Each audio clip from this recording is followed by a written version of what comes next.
शुभकामनाएं देता हूँ। उत्तर प्रदेश विधानसभा के माननीय सदस्य राकेश प्रताप सिंह हैं? नहीं। निर्वाचन क्षेत्र गौरीगंज, जिला अमेठी, समाजवादी पार्टी के टिकट पर वर्तमान सभा में तीसरी बार निर्वाचित हुए हैं। आपके पिता का नाम श्री तेज प्रताप सिंह है। आपका जन्म 30 जुलाई 1976 को ग्राम व पोस्ट मऊ गौरीगंज में हुआ था। आपने हाई स्कूल तक की शिक्षा ग्रहण करी है। आपके जन्मदिवस के अवसर पर मैं स्वयं और इस सदन की ओर से हार्दिक शुभकामनाएं देता हूँ। मत संख्या 3। ये आज नियम 301 के अंतर्गत 92 सूचनाएं प्राप्त हुई। जिन माननीय सदस्यों की सूचनाएं स्वीकार हुई, मैं उनका नाम नहीं। श्री कविंद्र चौधरी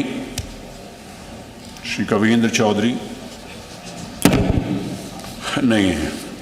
श्रीमती साहिदा खातून नहीं है। श्री हरिप्रकाश वर्मा,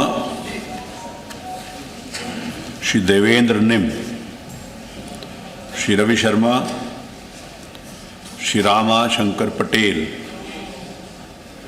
हाँ, श्रीमती राजबाला सिंह, डॉक्टर आर के पटेल, श्री कमाल अख्तर। क्या 300 वाला जो है नहीं तो लिया नहीं ले लिया सर। एक मिनट बोलने का मौका मिल जाता है। तो बोलने का अवसर अगर 300 पे देना शुरू कर दूंगा एक पे, तो फिर 20 लोगों को बोलने का अवसर सब लोग आएंगे। सईदा खातून आ गई, उनको मान लिया जाए उपस्थित। श्री अभय सिंह, श्री रफीक अंसारी, श्री नफीस अहमद, श्री अतुल प्रधान,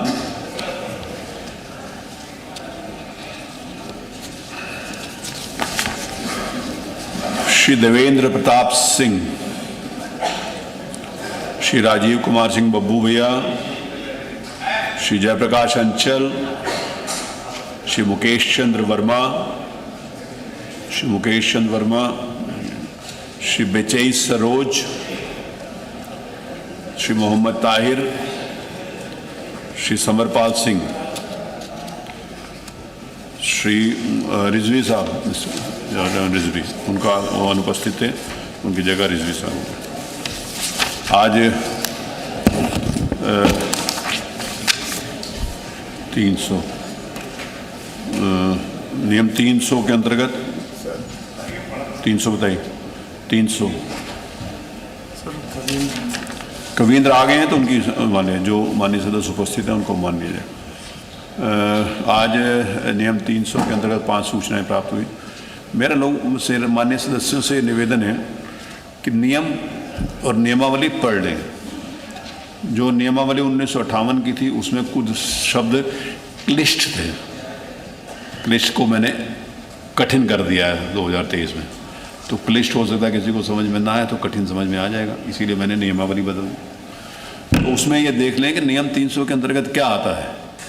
क्या नियम 300 के अंतर्गत आएगी कि मीरापुर का मार्ग विशेष मरम्मत कराया जाए।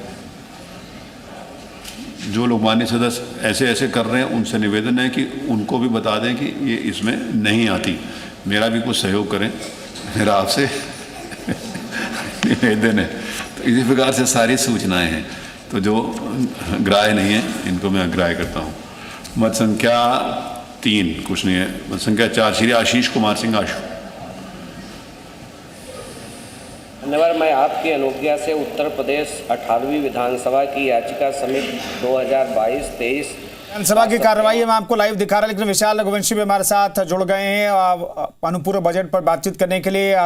विशाल, जिसका हम जिक्र सुबह से कर रहे थे, परिवहन विकास के लिए और ऊर्जा के क्षेत्र में फोकस दिखाई दे रहे हैं वित्त मंत्री, और उनके लिए बजट एलोकेट किया है। देखिए, बिल्कुल यूपी सरकार ने अनुपूरक बजट पेश कर दिया है। यूपी के वित्त मंत्री सुरेश खन्ना ने सदन में अनुपूरक बजट पेश किया है। चूंकि अनुपूरक बजट की इसलिए जरूरत पड़ गई थी क्योंकि कई ऐसी योजनाएं चल रही थी जिनके मद में पैसे की अतिरिक्त जरूरत पड़ी थी, और इसकी वजह से आज जो है अनुपूरक बजट सरकार लाई है। सदन में फिलहाल अनुपूरक बजट पेश कर दिया गया है। और आपको बता दें कि जो इसका आकार है अनुपूरक मांग जो थी उसके आधार से राजस्व लेखा और पूंजी लेखा मिलाकर जो है ये पूरा बजट जो है ये पेश किया गया है और अलग अलग विभागों के लिए ये पूरा बजट जो है ये पेश किया गया। आपको बता दें कि इसमें जो अनुपूरक में आबकारी विभाग है, उद्योग विभाग, ऊर्जा विभाग, कृषि विभाग, गृह विभाग, इसके साथ साथ गोपन विभाग, इसके साथ ही नगर विकास विभाग, नगर विकास की अगर बात करते हैं तो नगर विकास में सबसे ज़्यादा जो बजट है वो लाया गया है। तो धनराशि जो है सबसे ज़्यादा जो है नगर विकास में दी गई है, क्योंकि नगर जो कुंभ का कार्य होना है वो नगर विकास के अंतर्गत ही होना है। तो ऐसे में उस क्षेत्र को भी जो है बाकायदा पैसे के जो है आवंटित किए गए हैं। इसके साथ साथ पर्यटन विभाग के लिए भी जो है बाकायदा जो धनराशि है वो जारी की गई है।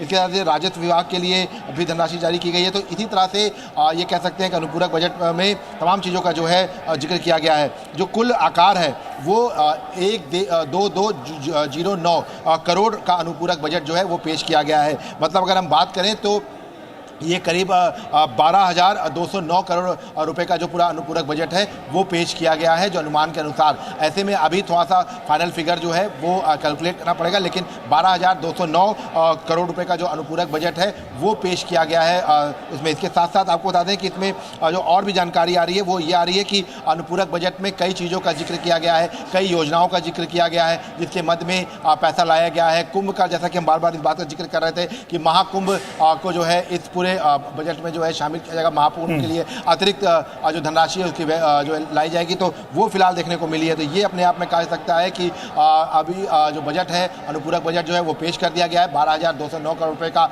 ये पूरा बजट जो है वो पेश किया गया है। हालांकि उम्मीद ज़्यादा थी कि जो उम्मीद ये बड़ा बजट आएगा, लेकिन महाकुंभ पर फोकस करते हुए ये बजट जो है ये लाया गया है। जी बिल्कुल। तो परिवहन विभाग के लिए भी विशाल 1,000 करोड़ की व्यवस्था वित्त मंत्री ने की है। तो क्या परिवहन विभाग को इसकी जरूरत थी और परिवहन विभाग की जरूरत तो कुंभ में भी पड़ेगी अगले साल फरवरी के महीने में, क्योंकि हजारों बसों की ड्यूटी लगाई जाती है वहां तक श्रद्धालुओं को लाने ले जाने के लिए। तो क्या इसका इनडायरेक्टली कुंभ में इस्तेमाल किया जाएगा? देखिए, बिल्कुल बजट पेश कर दिया गया है और आपको बता दें कि सदन में बजट पेश किया गया है और हमारे साथ जो है यूपी सरकार में मंत्री बेबी रानी मौर्य जी हैं, उनसे बात भी कर लेते हैं। यूपी सरकार मंत्री हैं। मैम, बजट पेश कर दिया गया है, पेश हुआ है, पर चर्चा तो होने दो। भारी भरकम राशि लाई, कुंभ के लिए भी विशेष है कहा गया। अभी आने दो। देखिए, बेबी रानी मौर्य जी हैं, यूपी सरकार में मंत्री थी। गिरीश यादव जी हैं, उनसे बात करें। बजट पेश कर दिया गया है। अभी भी बजट पेश हो गया है सर। अब कुंभ के लिए भी उत्तर प्रदेश के विकास के लिए हुआ है और कुंभ जो आयोजित है उसके लिए भी बजट प्रस्तुत है। निश्चित रूप से जो अनुपूरक बजट प्रस्तुत हुआ है जो है वो उत्तर प्रदेश के विकास की गति को आगे बढ़ाने के लिए। बहुत शुक्रिया। गिरीश यादव जी हैं, यूपी सरकार में मंत्री हैं। ये साफ तौर पे कहना है कि जो बजट पेश हुआ है उसमें उत्तर प्रदेश की कई योजनाएं जो हैं वो आगे बढ़ेंगी। तो ऐसे में ये कह सकते हैं कि फिलहाल बजट जो है वो अनुपूरक बजट पेश कर दिया गया है और विधानसभा में और सुरेश खन्ना जो वित्त मंत्री हैं उन्होंने बतौर वित्त मंत्री के तौर पर अपना बजट पेश किया है। 12,209 करोड़ रुपये एक भारी धनराशि है जो अनुपूरक बजट में रखी गई है। इससे पहले फरवरी में जब बजट आया था तब तमाम योजनाओं के मध्य में पैसा लाया गया था। इस बार की अगर बात करते हैं तो अनुपूरक बजट में कई चीज़ों का जिक्र किया गया है जिसमें अलग अलग विभागों का जिक्र जो है वो किया गया है। तो इन कह सकते हैं कि अलग अलग विभागों को लेकर फिलहाल विधानसभा में वित्त मंत्री ने जो है ये पूरा जो मूल बजट है जो वित्तीय वर्ष का, ये भी आपको बता दें कि 1.66% है। मतलब जो 12 करोड़ जो माफ कीजिएगा 12,993 जो करोड़ का ये पूरा बजट है, ये जो वित्तीय जो बजट हुआ था जो फरवरी में आया था उसका 1.66% है। मतलब अगर हम बात करें तो करीब 1.5% के आसपास जो है ये पूरा बजट लाया गया है। तो ये फिलहाल कह सकते हैं कि आज का बजट है उसमें कई पॉइंट्स हैं जिसमें महाकुंभ को लेकर चर्चा है। परिवहन विभाग को पैसा दिया गया है जिसमें बसों को खरीदने को लेकर जो ये कहा जाता है कि बसों खरीदने को लेकर जो प्रस्ताव लाया जाएगा, तो ये सब तमाम प्रस्ताव जो है वो इस पूरे बजट में रखे गए हैं। और फिलहाल यूपी के वित्त मंत्री सुरेश खन्ना ने ये बजट जो है ये पेश कर दिया है। अनुपूरक बजट का जिसको चर्चा हो रही थी उस अनुपूरक बजट में कई चीज़ों की छाप जो है वो दिखाई पड़ रही है। जी बिल्कुल विशाल, बने रहिए। तो अनुपूरक बजट जो है 12,209 करोड़ का वित्त मंत्री सुरेश खन्ना ने सदन में पेश किया है। दरअसल ऊर्जा और छात्रों के लिए ये बजट फोकस दिखाई दे रहा है। एक बार फिर से विशाल बताइए कि ये जो कुल बजट का साइज है वो कितना है और जो पूर्ण बजट था उसका कितना फीसदी ये हिस्सा है?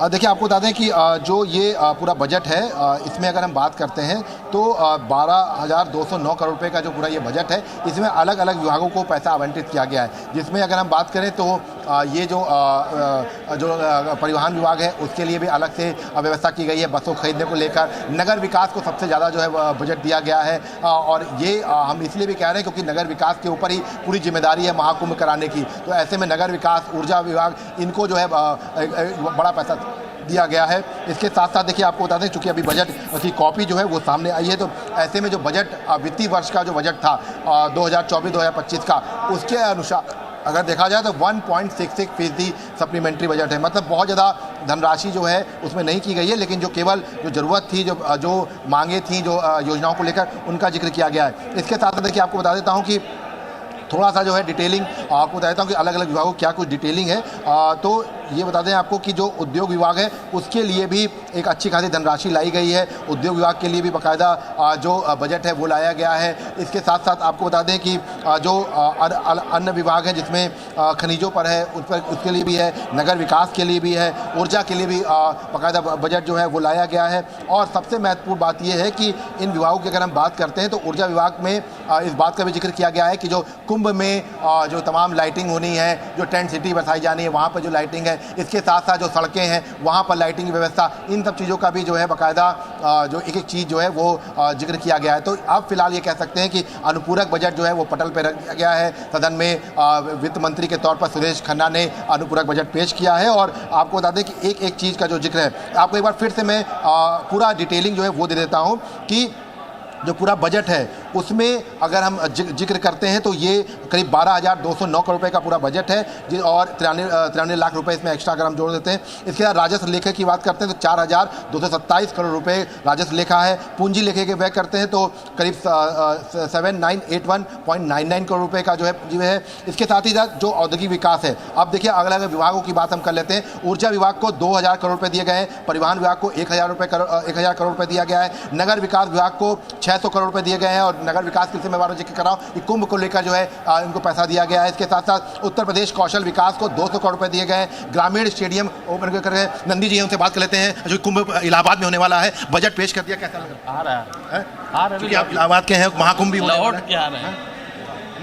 लौट के आते हैं। देखिए तमाम बजट जो है वो चूँकि पेश हो गया है, और लगातार मैं बताया था अलग अलग विभाग। तो संस्कृति विभाग की बात करते हैं, 74.9 करोड़ रुपए जो है वो दिया गया। अटल आवासीय विद्यालय के लिए 53 करोड़ रुपए का किया गया है। रोजगार मिशन के लिए 49 करोड़ रुपए का जो आवंटन किया गया है। इसके साथ साथ विधानसभा सचिवालय में डाटा सेंटर के लिए 3.25 करोड़ रुपए का बजट लाया गया है। और आपको बता दें कि औद्योगिक विकास जो सबसे बड़ा है उसमें 750 करोड़ रुपए की व्यवस्था की गई है। और नगर विकास विभाग के लिए 600 करोड़ रुपए, जिसमें अमृत योजना जो है के अंतर्गत सहायता के तहत होगी। तो ये पूरा बजट का लेखा जोखा है, कितना बजट आया है, कितने विभागों को ये बजट दिया गया है। और ये आपको बता दें कि ये जो पूरा बजट आया था फरवरी में, उसका 1.66 जो है मतलब पार्ट है, फीसदी है। तो ऐसे में जो बजट फरवरी में पेश किया गया था यूपी सरकार का, उसका ये सप्लीमेंट्री जो बजट है वो ये 1.66 ही है। तो ये फिलहाल कह सकते हैं कि आज का जो है यूपी सरकार ने सप्लीमेंट्री बजट पेश कर दिया है। अलग अलग विभागों के लिए एक